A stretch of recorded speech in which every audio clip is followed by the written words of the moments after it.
લક્ષ્ય ન્યૂઝ, એક નજર, એક લક્ષ્ય.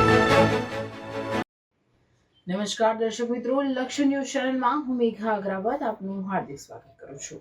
આપ જોઈ રહ્યા છો લક્ષ્ય ન્યૂઝ. સમાચારમાં આગળ વાત કરીએ તો ડભોઈ પારેખા નજીક કરજણ રોડ ઉપર વીજ લાઇન ટ્રેલરને અડી જતા ડીપીને નુકસાન. કરજણ તરફના વિશાળ બેરલ મૂકી જતું હતું ટ્રેલર. ડભોઈના પારેખા ગામ નજીક સર્જાઈ દુર્ઘટના.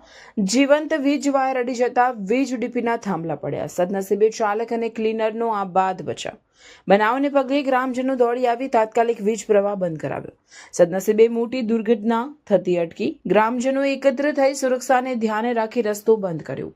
ટ્રાફિક જામના દ્રશ્યો સર્જાયા હતા. મળતી માહિતી મુજબ ટ્રેલર રોડ ઉપર લોડ કરેલ બેરલમાં કેમિકલ હોવાનું અનુમાન. સ્થાનિકો દ્વારા વીજ કચેરીને ફોન કરી વીજ પ્રવાહ બંધ કરાવી વાયરો દૂર કર્યા. રોડની બાજુમાં આવેલ વીજ ડીપીને ભારે નુકસાન.